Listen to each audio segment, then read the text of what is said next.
Helo bawb a chroeso. Diolch am gymryd amser heddi i ymuno gyda ni ar y sesiwn dysgu proffesiynol yma. Fy enw i yw Karen ac rwy'n partner ac yn arbenigo mewn tegwch neu equity ac yn gweithio gyda DAPL. Bydd y sesiwn hwn yn rhoi gwybodaeth bwysig i chi ynglyn â'r Cynllun Gweithredu Cymru Wrth-hiliol ac yn benodol yn canolbwyntio ar weithredu mewn mediadau Diwylliant, Treftadaeth a Chwaraeon. Heddi byddwn yn rhannu cyflwyniad i'r cynllun a gan roi trosolwg i chi o hiliaeth systemig yng Nghymru ac egluro rhwng-gysylltiad rhwng diwylliant, treftadaeth a chwaraeon yn nodi'r nodau, diwylliant, treftadaeth a chwaraeon ArWAP allweddol gan chwilota effaith gymunedol, addysg, dysgu proffesiynol a chodi ymwybyddiaeth gan edrych ar astudiaethau achos a hefyd sôn yn fras am fesur cynnydd gan orffen gyda tasg myfyriol. Bydd pob un o'n sesiynau e-ddysgu yn y gyfres hon yn gorffen gyda tasg myfyriol i chi ei wneud yn unigol neu gyda'ch cyfeillion a'ch cydweithwyr. Cafodd Cynllun Gweithredu Cymru Wrth-hiliol neu'r ArWAP ei gyhoeddi yn wreiddiol ym mis Mehefin 2022, gyda fersiwn wedi ddiweddaru wedi gynhyrchu yn 2024 ac oedd yn amlygu yr angydraddoldebau hiliol sydd wedi gwreiddio'n ddwfn ac abrofir gan bobl di, asiaidd ac o leiafrifoedd ethnig yng Nghymru. Mae'r cynllun wedi ei adeiladu ar ddeddfwriaeth sy'n bodoli eisoes a pholisïau sydd wedi nodi ar y sleid, ond mae'n canolbwyntio yn unig ar realiti, hiliaeth, sefydliadol a strwythurol gan bwysleisio mae pobl di, asiaidd ac o leiafrifoedd ethnig sydd yn cael ei trin yn anfanteisiol ac yn anghyfrannol felly ymhron bob lefel o bob system. Drwy gydnabod y gwirionedd anghyfforddus hyn, fe wnaeth ArWAP annog sectorau preifat, cyhoeddus a thrydydd sectorau i wynebu natur helaeth angydraddoldebau hiliol ac i gydnabod yn aml iawn yr anfanteision anfwriadol a brofir gan rhai grwpiau arbennig. Mae'r ArWAP yn fwriadol wedi cyhoeddi nodau uchelgeisiol i'w cyflawni, ac wrth i'r gweithredoedd hyn cael ei angori mewn arfer sydd yn seiliedig ar dystiolaeth, mae'r ArWAP yn anelu beidio bod yn gynllun hiliaeth arall sydd â bwriadau da, ond yn y pen draw sy'n methu â chyrraedd y nod. Gwerthfawrogen yr heriau sydd yn bodoli ynglyn â iaith a therminoleg a fod yn gyson yn esblygu, ac mae yna dueddu dermau gael ei defnyddio ynglyn â hil, hiliaeth ag ethnigrwydd sydd yn bodoli o'n hamgylch. Credwn bod hiliaeth yn system gymleth o gredoau, arferion a strwythurau pŵer sydd yn rhoi gwerth a i bobl yn seiliedig ar ei hil canfyddedig, gyda'r hil fel rhywbeth a greuwyd yn gymdeithasol. Mae'n rhoi mantais neu anfantais i unigolion y grwpiau yn seiliedig ar liwau croen, cenedligrwydd, diwylliant a neu iaith. Yn ei hanfod, mae hiliaeth yn system sy'n defnyddio hil i gyfiawnhau a chynnal perthnasau pŵer sydd ddim yn gyfartal. Mae gwrthhiliaeth yn broses gweithgar o adnabod, herio a mynd i'r afael a hiliaeth drwy newid y systemau, y strwythurau trefniadol, polisïau, arferion ac agweddau, fel bod pŵer yn cael ei ail-ddosbarthio a'i rannu yn deg. Mae defnydd y termau yn dibynnu ar y cyd-destun maen nhw'n cael ei defnyddio ynddo fe, a dyna pam i ni'n defnyddio a sut fath y penderfynu defnyddio'r term yna gael ei gytuno. Fe nath Llywodraeth Cymru ddefnyddio'r term Black, Asian and Minority Ethnic, sef di, asiaidd ac lleiafrifoedd ethnig, ar gyfer unigolion a chymunedau heb ddefnyddio y term BAME pan yn trafod y grwpiau hyn sy'n cael ei effeithio gan hiliaeth. Achos mae'r hiliaeth yma yn cynnwys ffurfiau fel camwahaniaethu yn erbyn grwpiau Romani neu Sipsiwn, Roma a theithwyr yn ogystal ag Islamophobia a gwrthsemitiaeth. Felly fe gytunwyd y terminoleg yma drwy ymgynghori gyda aelodau o'r cymunedau hynny wrth gyd-gynhyrchu'r ArWAP.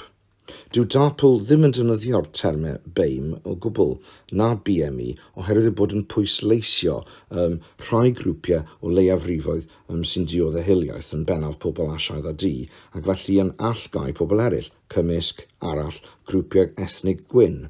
Felly mae'r term BAME a BME yn dermau dylid i osgoi achos maen nhw'n gyfyng. Maen nhw hefyd yn awgrymu bod nhw'n un grŵp a felly ni dderbyniwyd hyn yn gyffredinol gan y sawl sy'n cwmpo mewn iddo fe. Mae hefyd yn eithrio pobl eraill yn arall nhw, pobl nad sydd falle yn wyn, ond mae'n hefyd yn golygu bod gwyn yn cael ei wneud yn norm drwy wneud hyn, a gellid hefyd canfod rhain fel labelu cyfleus sy'n cael ei roi ar grwpiau o bobl yn hytrach na chydnabod eu hunaniaeth nhw, a hunaniaeth mae'r bobl hynny wedi dewis bod yn rhan ohono fe.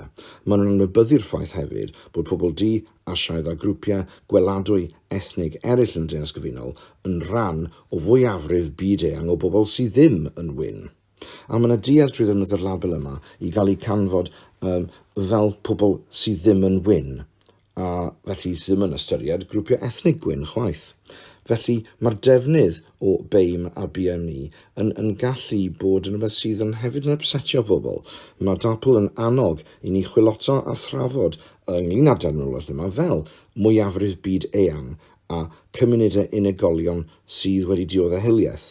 Ni'n annog chi i chwiloto gwaith Campbell-Stevens o 2020 a chwiloto'r term mwyafrif byd-eang a Dr Deborah Gabriel, sef sefydlydd a chyfarwyddwr Black British Academics, a'i defnydd hi o'r gair racialised neu wedi dioddau hiliaeth fel disgrifiwr.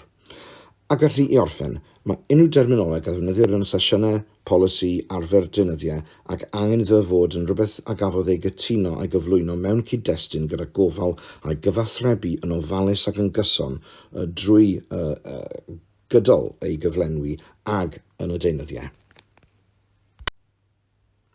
Mae'r ArWAP yn adlewyrchu ymrwymiad cadarn Llywodraeth Cymru tuag at adeiladu cymdeithas sy'n deg ac yn gynhwysol i bob un o bobl D, Asiaidd ac o leiafrifoedd ethnig a chymunedau yng Nghymru.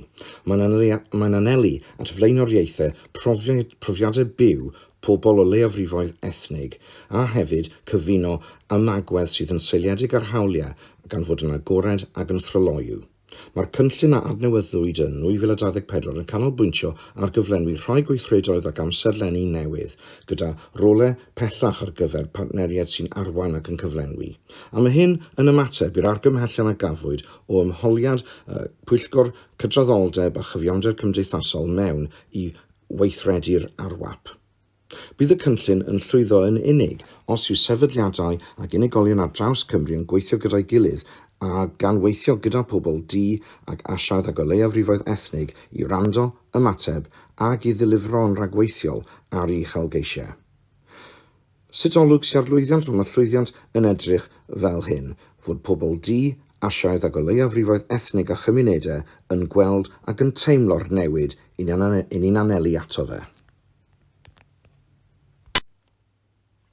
Mae ArWAP yn adlewyrchu ymrwymiad cadarn Llywodraeth Cymru tuag at adeiladu cymdeithas sydd yn gynhwysol ac yn deg i bawb, gan gynnwys ein pobl D, Asiaidd ac o leiafrifoedd ethnig a chymunedau yng Nghymru. Mae'n anelu at flaenoriaethu profiadau byw pobl o leiafrifoedd ethnig, cyfuno ymagwedd sydd yn seiliedig ar hawliau gyda bod yn agored ac yn dryloyw.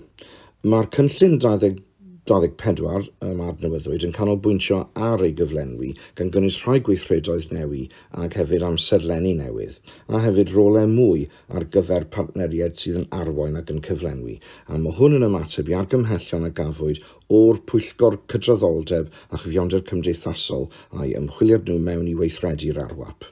Bydd y cynllun yma ond yn llwyddo os yw mudiadau ac unigolion ar draws Cymru yn gweithio gyda'i gilydd a gyda phobl o gefndir D, Asiaidd ac o leiafrifoedd ethnig, a gwrando, ymateb a wedyn bod yn rhagweithiol wrth gyflenwi ar ei uchelgais. Felly wrth edrych nôl, fe welwn ni bod llwyddiant yn mi edrych fel bod pobl D, asiaidd ag o leiafrifoedd ethnig a'i cymunedau yn gweld ac yn teimlo y newid i ni'n anelu ato fe. Rydyn ni eisiau Cymru sy'n rhydd o hiliaeth, lle bod gan bawb fynediad at gyfleoedd cyfartal a theg, a lle mae pawb yn teimlo bod gwerth iddyn nhw a bod nhw'n cael eu gwerthfawrogi a bod nhw'n perthyn a bod anghyfiawndurau systemig yn cael eu cyfeirio atyn nhw. Mae gan Gymru hanes o hiliaeth trefedigaethol sydd wedi wreiddio'n ddwfn fel cenedl, a mae hyn yn amlygu hunan mewn systemau camwahaniaethol a chyfleoedd nad sy'n gyfartal heddi.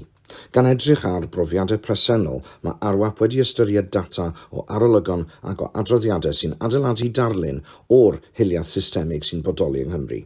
Enghraifft, mae'r arolwg yn y amgueddfeydd a hefyd ar les Cymru yn 2023, ethnigrwydd a lles, a hefyd adroddiad 2022 Chwaraeon Cymru ar arolwg ar chwaraeon mewn ysgolion wedi amlygu llawer iawn o anghydraddoldebau wrth i bobl gymryd rhan a phrofiadau o gamwahaniaethu. Mae gan yr ArWAP nifer o feysydd lle maen nhw'n canolbwyntio, ac ar gyfer y sesiwn yma byddwn yn edrych ar maes diwylliant, treftadaeth a chwaraeon. Mae yna rhwng gysylltiad rhwng diwylliant, treftadaeth a chwaraeon, a mae gan bob un o'r rhain werth cymdeithasol ac effaith anferth. Yng Nghymru, maen nhw wedi rhwnggysylltu'n fawr iawn. Mae'r elfennau hyn yn cyfrannu'n sylweddol tuag at ffurfio a mynegu a hunaniaeth Cymru, hunaniaeth genedlaethol ein gwlad. Mae digwyddiadau chwaraeon, diwylliannol a hanesyddol i gyd yn chwarae rhan mewn meithrin synmurw ymdeimlad o berthyn a rhannu profiad. Mae treftadaeth yn rhoi'r sail i ni am fynegu yn hunain yn ddiwylliannol gyda cerddoriaeth a dawns traddodiadol a sôn a storia a dweud hanesion yn cael eu pasio lawr drwy'r cenedlaethau gan gadw treftadaeth diwylliannol. Gall digwyddiadau chwaraeon hefyd ddod yn ddigwyddiadau diwylliannol gyda'i traddodiadau ei hunain. A mae diwylliant hefyd yn llunio ein canfyddiadau ac felly yn gallu atgyfnerthu ystrydebau a stereoteipio sy'n amlwg yn cynnwys gynrychiolaeth ddiwylliannol. Ac felly mae hyn i gyd yn hanfodol ar gyfer ymarfer gwrth-hiliol.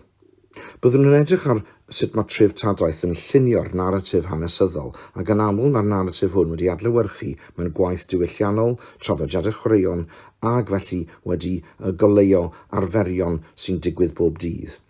Mae treftadaeth hefyd yn allgau profiadau amrywiol hefyd, ac felly mae datgoloneiddio, datblydychu treftadaeth yn hyrwyddo hanes llawer mwy cywir.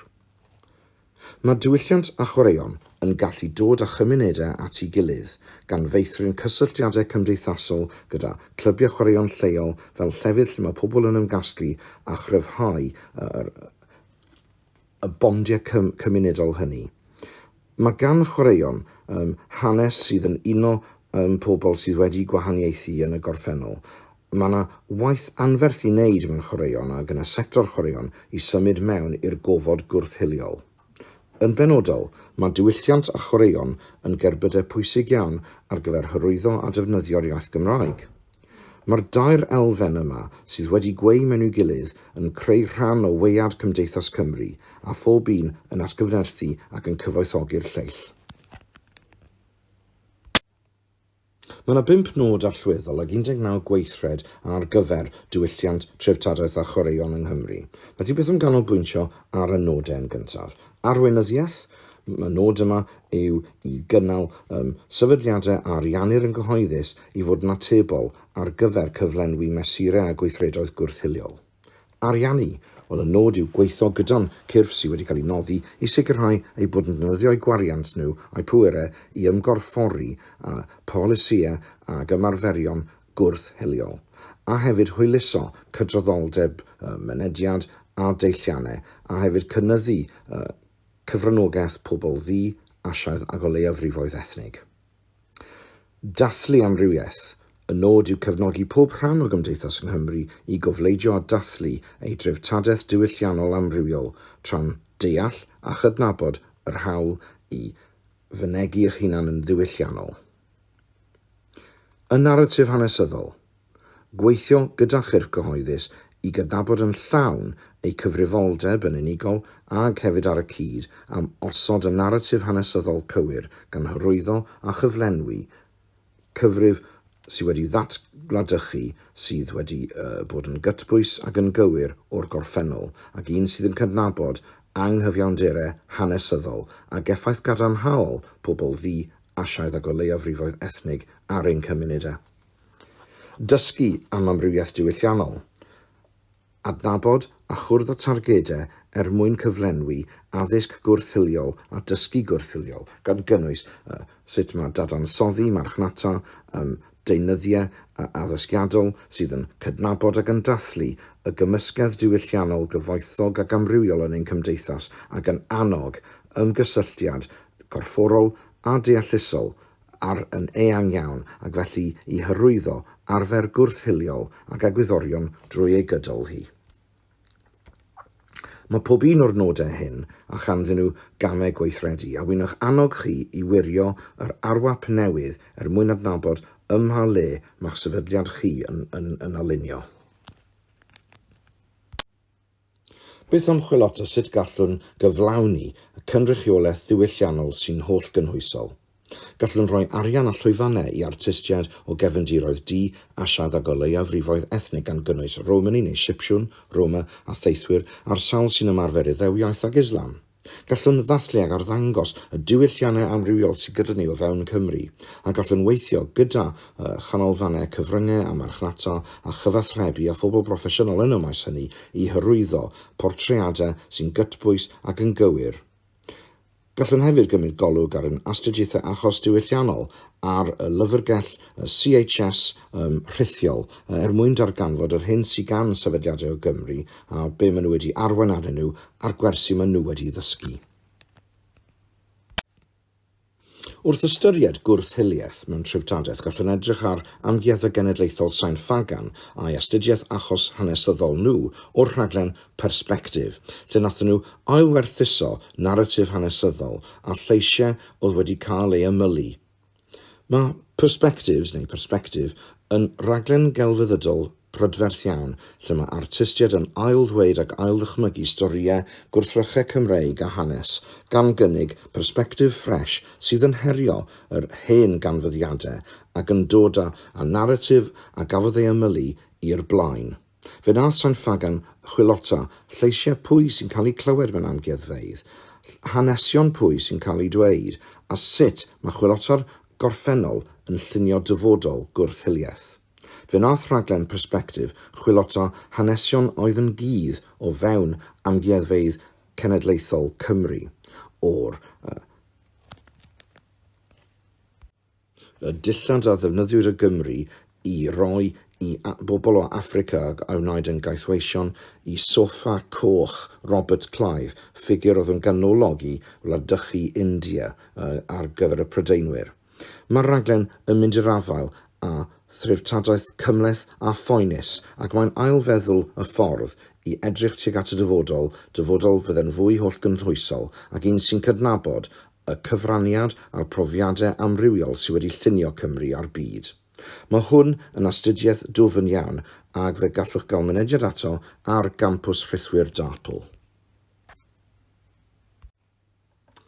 Mae sawl mentor, mae Chwaraeon yng Nghymru yn ei cynnal ar hyn o bryd yn syliedig ar addysg ac maen nhw'n symud o'r gwrth-hiliol i'r anhiliol, pethau fel Hoci Cymru, Athletau Cymru ac Undeb Rygbi Cymru. Maen nhw gyd wedi gweithio gyda, wrth gwrs, dangoswch y cerdyn coch i hiliaeth mwyn cyflenwi rhaglen addysgu a'r dysgu gwrth-hiliol sydd wedi goleuo polisi a newid arferion.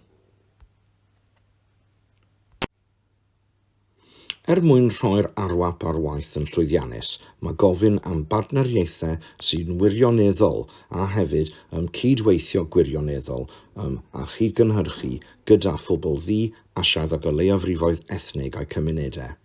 Mae Cymdeithas Gogledd Cymru Affrica a chanddi nifer o enghreifftiau lle mae'r gweithgarwch hyn wedi deilw rai i'r gymuned a'i anghenion yn hermau sensitifrwydd diwylliannol, hygyrchedd ac hyblygrwydd gan fynd yr afael ar achosion greiddiol. Mae'n hanfodol bod cymunedau sydd yn profi hiliaeth yn cael y llwyfan i siarad dros eu hunain a cael eu clywed, a bod cymunedau yn cael y cymorth a'r adnoddau i yrru'r newid maen nhw'n teimlo sydd ei angen. Mae angen addysg drwy ddysgu proffesiynol ac ymgyrchoedd codi ymwybyddiaeth mwyn cefnogi cael gwared o hiliaeth, ond mae hyn yn gofyn am symud tu hwnt i pam yr gwrthhiliaeth i sut ni'n mynd i gyflawni hyn. Fe chanogwn ni edrych ar yr astudiaethau agos o ymarfer gwrth-hiliol yng Nghymru. Enghraifft, mae yna ddigwyddiadau cynhwysol yn Carnifal Tribute, a yna astudiaeth achos yna lle cafodd 26 o bobl eu cyflogi ar y prosiect o 17 i 67 oed o gefndiroedd du, asiaidd a lleiafrifoedd ethnig a'r cymunedau hynny. Ac o ganlyniad, fe gynyddwyd balchder yn y gymuned a synwyr cryfach o hunaniaeth ddiwylliannol yn Tribute, gan gael effaith economaidd bositif ar y gymuned leol drwy greu swyddi a chynyddu twristiaeth. Enghraifft arall o ddatblygu hyn yw drwy gynnwys pobl mewn chwaraeon a gellir chwaraeon hyn drwy raglen LTA Serves, lle maen nhw'n datblygu ac yn gweithredu 12 o raglenni newydd LTA Serves, gan roi sesiynau tennis, offer a hyfforddiant i bobl. Ac wrth gwrs, yn dilifro hyfforddiant gwrth-hiliol i 80 o arweinwyr o'r gymuned leol ac yn rhoi hyfforddiant a cymwyster lefel 1 a lefel 2 i 19 o bobl ifanc o gymunedau amrywiol. O ganlyniad, fe gafwyd cynnydd mewn cymryd rhan mewn tennis ymhlith pobl o gefndiroedd du, asiaidd ac o leiafrifoedd ethnig. Fe nath hyn gynyddu gynrychiolaeth lawer mwy cywir o gymunedau o fewn y gweithlu tennis yng Nghymru a chodi ymwybyddiaeth o gwrth-hiliaeth o fewn y gymuned tennis. Gallwn hefyd ymweld â Chyngor Hiliaeth Cymru a hefyd Prifysgol y Drindod Dewi Sant Abertawe a'r coleg o gelfyddyd yno gyda'r rhaglen gwrth-hiliol nhw, lle cafwyd dadansoddiad SWOT mwyn adnabod beth oedd cryfderau, gwendidau, cyfleoedd a bygythiadau mewn perthynas ag amrywiaeth a chynhwysiad. Fe nathon nhw ddiweddaru i strategaeth recrwtio ar ôl adnabod bod 97% o aelodau staff yn wyn, a maen nhw wedi datblygu cynllun i hysbysebu swyddi agored ar fyrddiau swyddi amrywiol, a thrwy hynny hyrwyddo hefyd rhywbeth fydde yn gynrychioladol ar wefan ar gyfer gyrfaoedd, a hefyd defnyddio rhwydweithiau ei alumni nhw i ddenu pwll mwy eang o ymgeisyddion. Wrth edrych ar mesur lles cenedlaethol hir dymor, bydd yr uned yn defnyddio dangosyddion sydd wedi sefydlu ac yn fwy pwysig yn mapio data sy'n bodoli eisoes gan nodi lle mae'r bylchau. Maen nhw'n datblygu dashfwrdd mwyn edrych ar yr anghydraddoldebau hyn a mynd i'r afael ar bylchau drwy brosiectau sydd wedi targedu. Fe fydd Llywodraeth Cymru yn anelu at wella y data ethnigrwydd a'r meintiau sampl lle mae data o brofiad byw yn mynd i gael ei casglu mwyn rhoi data ansoddol. Felly, mwyn chwilota mesuriad gwrth-hiliaeth a'r effaith mewn mwy o fanylion, gallwch gyrchu ein sesiwn e-ddysgu ar mesur effaith arfer gwrth-hiliol ar ein llwyfan campws rhythwyr.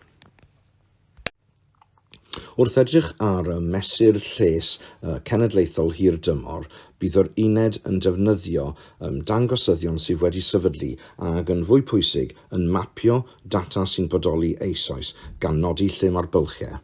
Maen nhw'n datblygu dashfwrdd mwyn edrych ar yr anghydraddoldebau hyn a mynd i'r afael ar bylchau drwy brosiectau sydd wedi targedu. Fe fydd Llywodraeth Cymru yn anelu at wella y data ethnigrwydd a'r meintiau sampl lle mae data o brofiad byw yn mynd i gael ei casglu mwyn rhoi data ansoddol. Felly, mwyn chwilota mesuriad gwrth-hiliaeth a'r effaith mewn mwy o fanylion, gallwch gyrchu ein sesiwn e-ddysgu ar mesur effaith arfer gwrth-hiliol ar ein llwyfan campws rhythwyr. Nawr eich bod wedi cael trosolwg byr o'r ArWAP mewn perthynas â diwylliant, treftadaeth a chwaraeon, cymerwch beth amser i gwblhau'r tasg myfyriol hyn. Mae gennym ni daflen waith i chi nodi'r myfyrdodau sydd gyda chi a gynnych annog chi i gyflwyno'r rhain i'r cyfeiriad e-bost dapl@cardiffmet.ac.uk mwyn arddangos eich meddyliau a'ch datblygiad. Darllenwch drwy'r cwestiynau. Ac yn olaf, mae gan bawb rannu ware wrth greu Cymru sy'n rhydd o hiliaeth. Mae angen i ni weithio gyda'n gilydd mwyn cyflawni hyn, a mae gennym ni sawl cyfle dysgu mwy yn ein cyfres diwylliant, treftadaeth a chwaraeon. Felly gwnewch yr amser i ymgymryd ar dysgu proffesiynol a phersonol yma yn ynghyd â gwrth-hiliaeth.